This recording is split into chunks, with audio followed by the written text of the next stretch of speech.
салом арз мекунам ба дӯстони азизи радиозодӣ, онҳое ки ин лаҳзаҳо ва ҳамеша ба мо пайвастанд ва дар ҳамин вақту дар ҳамин соат интизори хабарҳои муҳим ва навгониҳои муҳим аз Тоҷикистон ҳастанд.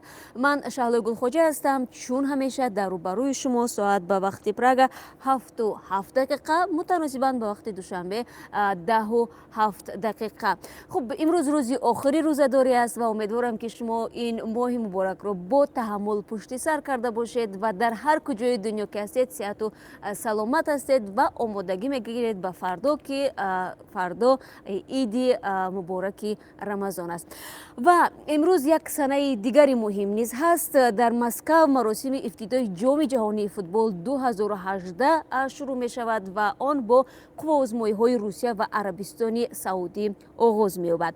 Ин ду даста дар рейтинги ҷоми ҷаҳонӣ ҷойҳои охиринро ишғол мекунанд. Вале бисёриҳо бар ин боваранд, ки шукӯҳи кушоиши ҷашнвораи футбол, ки як бор дар 4 сол доир мешавад, коҳиш нахоҳад ёфт. Дар ҳамин ҳол рӯзи чоршанбе аъзои иттиҳодияи байналмилалии футбол ФИФА эълон карданд, ки ҷоми ҷаҳонии соли 2026 якбора дар 3 кишвар Амрико, Мексика ва Канада баргузор мешавад. Кишвари африқоӣ Марокаш дар рақобат бо ин гурӯҳ ноком шуд. Аз байни 203 кишвари узви ФИФА дар ҷараёни райдиҳӣ 134 давлат аз аризаи муштараки мизбонии ҷоми ҷаҳонии соли 2026 аз тарафи Амрико, Мексика ва Канада дастгирӣ карданд. ҷои ёдоварист, ки дар соли 2002 ҷоми ҷаҳонӣ барои аввалин бор дар қораи Осиё доир шуда мизбонии онро ду кишвар Ҷопон ва Кореяи Ҷанубӣ бар дӯш доштанд. Ва билохира бозам ҷои таъкид аст, ки ҷоми ҷаҳонии соли 2022 дар Қатар доир мешавад. Ин ҷоми ҷаҳонӣ бо назардошти ҳавои гарми Қатар дар моҳи декабр доир хоҳад шуд. Хуб, барои шумо тамошои хубро таманно дорам ва хуб мухлисӣ мекунем ва мебинем, ки ин навбат кадом даста ғолиби ҷоми ҷаҳонӣ хоҳад шуд. бармегардем ба Тоҷикистон. ҷамъияти Ҳилоли Аҳмари Тоҷикистон мегӯяд, ки ба осебдидагони сели ахир дар ноҳияҳои Панҷ ва Фархор, ки дар ҷануби Тоҷикистон қарор доранд ва дар наздикии марз бо Афғонистонанд, ёрии башардӯстона расондааст. кӯмакҳо дар ноҳияи Панҷ ба 369 оила ва дар Фархор ба 131 оила, ки беш аз ҳама зарар дида буданд, ироа шудааст. бояд бигӯям, ки боронгариҳои шадид ва давомдори миёнаҳои моҳи май 9 деҳа дар Панҷу Фархори вилояти Хатлонро зери сел гузошт. Дар натиҷаи сел чанд сокини маҳаллӣ ҷони худро мутаассифона аз даст доданд. хонаҳо ва зерсохтори деҳот пурра ва ё қисман хароб гардид.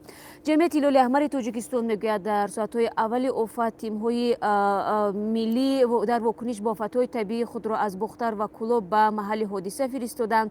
дар ин радиф Баҳодур Қурбониён, котиби генералии ин кумита, гуфт, ки кормандон ва ихтиёриёни онҳо ба богузории вазъи осебдидагон ҷалб шуда буданд ва ҳамчунин ба онҳо ёрии аввалии тиббӣ ва ёрии равониву иҷтимоӣ расонида, дар кӯчондани онҳо ба макони бехатар мусоидат карданд. зимнан бояд гуфт, ки ин боронгариҳои ахир, ки дар моҳи май ба амал омад, зарараш зиёд аст ва зарарашро аллакай мақомоти Тоҷикистон ҳисоб карданд ва гуфтанд, ки кӯшиш мекунанд ба хонаводаҳои зарардида ёрии худро расонанд. ва баъди ҷанҷоли марзӣ дар диҳаи мақсади ноҳияи Лайлаки Қирғизистон шоми 12 июн ифтори муштарак бо сокинони диҳаи Овчи Қалачи ноҳияи Бобоҷон Ғафурови Тоҷикистон баргузор шудааст. дар ин ифтор наздики 100 сокини маҳаллӣ ширкат карданд. ифторро сокинони Қирғизистон ташкил намуда, ҳамсояҳои тоҷики худро даъват намуданд.